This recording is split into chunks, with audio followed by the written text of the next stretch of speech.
Kaya noong May 10, 2010, sinamahan ko si Mami at ang Knowledge Channel team para dumalo sa 2010 election. Magandang araw po. Ako po si Saysay. Nandito po ako sa Cainta.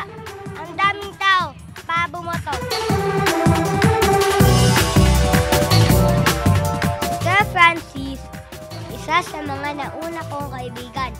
Anong ginagawa mo? Hinahanap ko yung pangalan ko dito, tsaka yung presinto ko. Tulungan kita.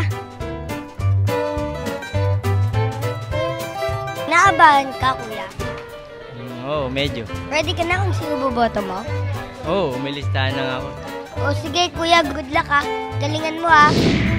Gaya ni Kuya Francis, pumilain ang marami pang mga botante sa Cainta Elementary School. Ang daming classrooms. Dito boboto ang maraming tao. Kailangan nito para makaboto ang lahat. Kasi kung hindi, baka hindi kayanin ng isang araw. Kaya naman, tuloy-tuloy din ang mga teacher ng Cainta Elementary School para siguraduhin maayos ang botohan. Ako po si Saysay. Ano pong pangalan nyo? I'm Mrs. Vergara. Paano po boto, ma'am? Ang unang-una mong gagawin, pupunta ka doon sa mga support staff. Ang support staff ang may hawak ng mga listahan ng mga botante doon sa presinto.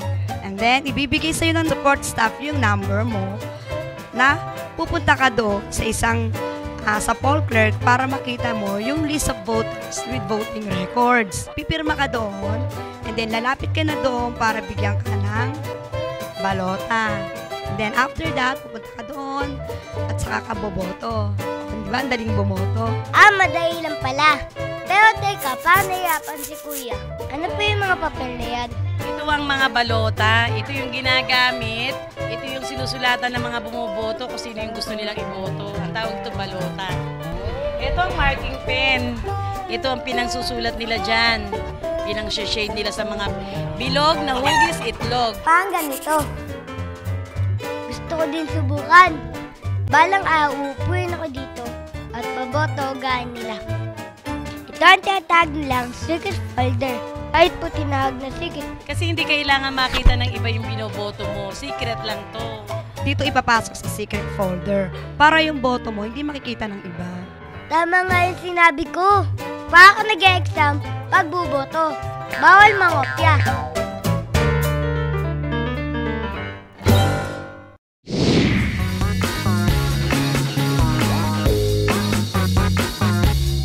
Ay, ang init. Buti alam, may 20 pesos ako. Makabili nga ng palamig. Yung ibang tapos na bumoto, tumatambay na lang at nagpapalamig. Nay, bakit po kayo nandito? Di ba po holiday? Kasi kada eleksyon, nagtitinda talaga ako dito. Bakit po kayo nagtitinda tuwing eleksyon? Kasi mainit. Mas maganda magtinda ngayon. Maraming bibili.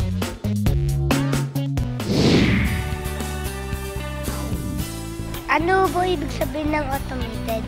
First time lang ho ba yun? Yung sinasabing automated, ito yung pagboto na hindi nagagamitan ng manual.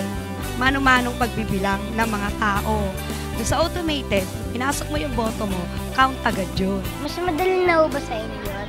Oo, laking ginawa sa amin noon. Hindi na namin kailangan magtawag ng mga pangalan ng mga kandidato. Hindi na namin kailangan magsulat sa tally sheet. Doon sa automated, paglabas ng thermal paper, meron na silang score. Ganun pala. Kala ko, isa-isa nilang bibilangin. Buti lang, high-tech na ang eleksyon.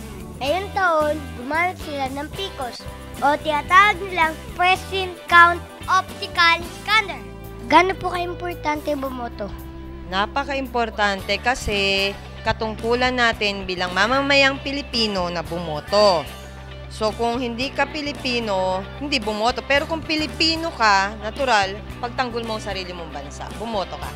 Ito na yung time na para mabago na yung ano natin dito sa bansa natin. Kailangan na ng pagbabago ng Pilipinas kasi marami nang naghihirap sa bansang to, lalong-lalo na yung mga kabataang mga hindi nakakapag-aral. Sila talaga yung sentro talaga nito kung bakit tayo bumoboto para sa kinabukasan ng kabataan kasi alam ko sa kabataan din ng pag-asa ng bayan natin.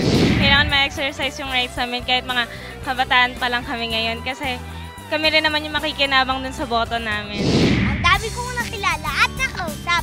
Sila ate, kuya, Ganon ka-importante ang bumoto.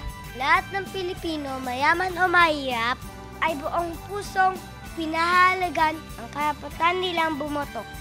At obligasyon natin pag-isipan na mabuti ito.